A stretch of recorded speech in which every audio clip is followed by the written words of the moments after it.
One pie made. Do the lattice top all fancy on the pie. My filling was too hot. I should let it cool more. So when I tried to do the filling, or when I tried to do the lattice work, the filling was making the pie crust melt that I had all cut and sliced up. So I went, oh heck with it. It'll taste the same even if it doesn't look as fancy. And that is dough rising to make biscuits. And turkey's in the oven. Apple pie too. I don't know if I'll bother trying to do the fancy lattice top better. Like I say, even if it doesn't look like perfection, it tastes the same. It's so different, I swear. It's like I need a notepad right here. Keep reminding myself of what I'm doing, what I'm supposed to do next, and then your mind keeps going on to other stuff because you gotta do something else, and then you forget why you're going to the pantry to get something. It's like, whoa, apple pie. This one's too big. They're all too big. I put too much in them. This one especially. But anyways, a lot of dough. I hope these are good. I've never made this recipe before. So we'll see. I hope it's good considering how much dough it's made. Boy, oh boy. Anyways, I marked it down, wrote it down, and find out, and I'll know whether I should make it again or not. It was all made yesterday, and the potatoes and the vegetables. And now I put the turkey bones on to cook. I took all the meat off the turkey bones, and now it's time to make some broth. When I cooked the turkey yesterday, I had an apple. I stick apple and onions inside the cavity of the bird. So I might actually take these out now because they've been roasted with the turkey for hours. But I took most of the meat off, not all the meat, pretty much all of it off. There's onions floating in there. Now these onions were cooked, like I said, with the turkey too. So they've already been cooked quite a few hours in the oven.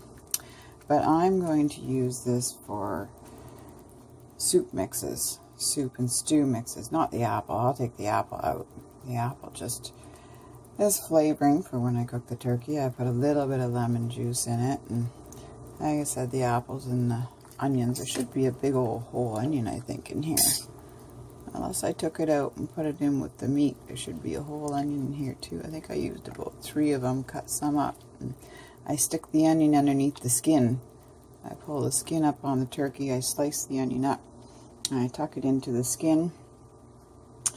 Put big one inside with the apples inside. And anyway, so we had the whole kit and caboodle of gravy and veggies and mashed potatoes, and I made an apple pie, and I made a cherry pie, and I made biscuits. Yeah, I showed a lot of it yesterday. So now it's time to cook up the bones. I kept them in the fridge overnight. If I have any other bones, if I have a beef roast with a bone in it or a chicken, a lot of times I'll stick them in the freezer. Then I just cook them all together because they still taste great. I make a soup and stew out of the broth, and I keep it in the freezer. And I'm not going to add any more spices to this. It has all the spices in it that I had on the turkey yesterday. And when I make a soup or a stew, I will add spices anyways. So I'll probably let those cook. I'm not sure. I don't have a pressure cooker, and I don't have a crock pot and all that stuff. I've just always done it on the stove. So I probably cook it 3 hours, and I'll take some of the juice off it, and then I add more water to it. And then, I don't know, sometimes it's 3 hours, sometimes it's 4 hours. I know some people do it 6 and 12 hours. You know, it's up to you. Everybody's different. I don't know. I have let it cook longer. I've had it on here. I don't think I've ever done it more than 6 hours. But like I say, I can always add water and cook them some more. Sometimes I've even cooked them 4 hours, taken the water off, made soup that day, and then I freeze the bones, or else I cook them again usually right then, actually. Usually when I'm making the soup, and I put them back on with more water.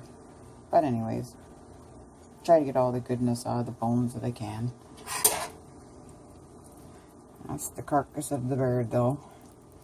And there will be some pieces of meat, as you can see, to come off there, which will be in the soup or stew.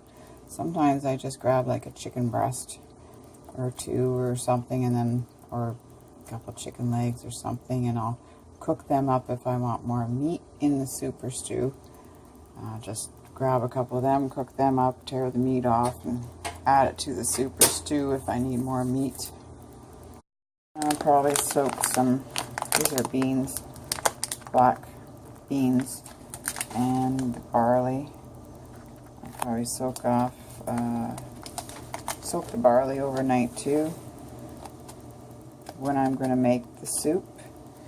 And then, this is my bag of stuff out of the freezer.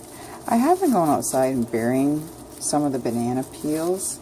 I put everything in the freezer. These are lemon and grapefruit and lime rinds and stuff like that. But sometimes I use them in my drinks today, but I just made my new drink.